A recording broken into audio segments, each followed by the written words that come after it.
ప్రతి గొడవకు ఒక అర్థం ఉంటుంది, ప్రతి సంఘర్షణకు ఒక సమాధానం ఉంటుంది. ఈ మాట చెప్పింది జర్మనీ తత్వవేత్త జాన్ విల్హెల్మ్ ఫ్రీడ్రిచ్ హేగల్. హేగల్ ఒక మహత్తరమైన విషయం కనుగొన్నాడు.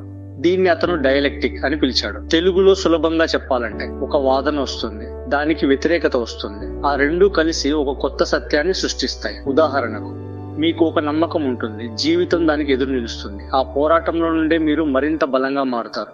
దీనినే హేగల్ ఒక మాటలో చెప్పాడు, ప్రతి అంతం ఒక కొత్త ప్రారంభానికి తెరలేపుతుంది. అతనికి 40 సంవత్సరాల వయసు వచ్చే వరకు పెద్దగా పేరు సంపాదించలేదు, కానీ అతను ఆగలేదు. రాస్తూనే ఉన్నాడు, ఆలోచిస్తూనే ఉన్నాడు. చాలా మంది నిరుత్సాహపడే సమయంలో అతను మాత్రం తన ప్రయాణాన్ని కొనసాగించాడు. చివరకు ఒకరోజు యూనివర్సిటీ ఆఫ్ బెర్లిన్ లో గొప్ప ప్రొఫెసర్ అయ్యాడు. అక్కడి నుంచి అతని ఆలోచనలు విస్తరించాయి. యూరప్ అంతా అతని ఫిలాసఫీ వ్యాపించింది. హేగల్ స్వేచ్ఛ గురించి ఒక వేరే విషయం చెప్పాడు. చాలా మంది అనుకుంటారు స్వేచ్ఛ అంటే ఏది కావాలంటే అది చేయడం, కానీ హేగల్ అందుకు విరుద్ధంగా చెప్పాడు, నీకు నీ గురించి అర్థమైనప్పుడే నువ్వు నిజంగా స్వేచ్ఛగా ఉంటావు. ఉదాహరణకు, ఒక రైతు పొలంలో పనిచేస్తాడు. అతనికి ఆ పని కష్టంగా అనిపించదు, ఎందుకంటే ఆ పని అతని గుర్తింపు, ఆ పని అతనిలో భాగం. అదే ఒక రైతు యొక్క నిజమైన స్వేచ్ఛ.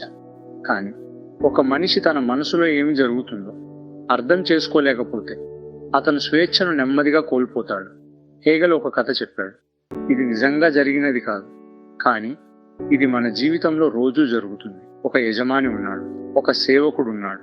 యజమాని సేవకుడిని పని చేయిస్తాడు, యజమాని మాత్రం పని చేయడు. కానీ కాలం గడిచే కొద్దీ ఒక మార్పు ప్రారంభమవుతుంది.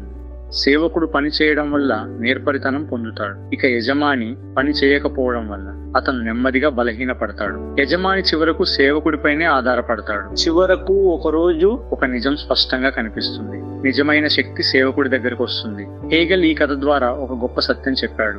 కష్టపడే మనిషికి అసలైన శక్తి వస్తుంది. సుఖంగా కూర్చున్న మనిషి లోపల నుండి నెమ్మదిగా బలహీనుడవుతాడు. హేగల్ తన జీవితాన్ని చివరి వరకు ఆలోచనతో గడిపాడు. 61 సంవత్సరాల వయసులో అతను కాలరా వ్యాధితో మరణించాడు. చనిపోయే ముందు అతను ఒక ఆశ్చర్యకరమైన మాట అన్నాడు, నన్ను సరిగ్గా అర్థం చేసుకున్న శిష్యుడు ఒక్కడే ఉన్నాడు, అతను కూడా నన్ను తప్పుగా అర్థం చేసుకున్నాడు. అంటే సత్యం ఎప్పటికీ పూర్తిగా అర్థం కాదు, ప్రతి తరం దాన్ని కొత్తగా అర్థం చేసుకుంటుంది. ఇదే హేగల్ ఫిలాసఫీ యొక్క అసలు గుండె.